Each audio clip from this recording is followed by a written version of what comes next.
আসসালামু আলাইকুম। ওয়ালাইকুম আসসালাম আহ, রহমতুল্লাহি ওয়া বারাকাতুহু। গিক্সার এসএফ জিক্সার এসএফ কত model? ABS 2025 model. Gixxer SF ABS ACP একদম নতুন গাড়ি, মানে নতুন গাড়ি আর কি। সামথিং 5 মাস বয়স।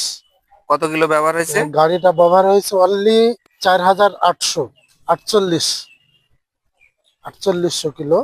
গাড়িটা একদম ফ্রেশ গাড়ি, কোনো ঝাড় খাওয়ার নয়, কোনো মানে এক কথায় কোনো কাজ করা না। গাড়ি ফ্রেশ তো ফ্রেশ, বাংলা কথা। হুম, কত হলে তবে বিক্রি যে করবেন? নিবেন সে 100% জিতবেন। কত হলে বিক্রি করবেন? আমি 3-এ হলে ছেড়ে দিব আর কি। দাম দর করার সুযোগ এবং আছে? দাম দর করার একটু সুযোগ অবশ্যই থাকবে। যদি কোনো ভাই নিতে চাই নিতে পারবে, বা দিয়ে দেবো, ইচ্ছা আছে। দেখেন কাছ এবং থেকে একদম ফ্রেশ হুম, কন্ডিশন।